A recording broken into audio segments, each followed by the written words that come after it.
వాసన ఎదిరిపోయింది. టైంలోపు ఇన్ని ఐటమ్స్ ఎలా ప్రిపేర్ చేసావు రాదా? నాకు చిన్నప్పటి నుంచి వంట చేయడం అలవాటు. ఫాస్ట్గా చేసేస్తాను. సార్ కూర్చోండి కూర్చోండి ప్లీజ్ కూర్చోండి.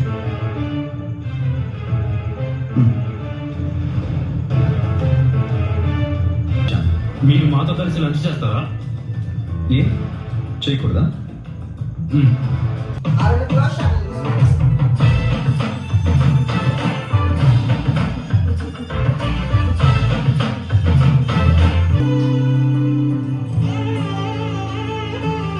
అవేనా సార్? చాలు చాలు మీకు సార్? చాలు.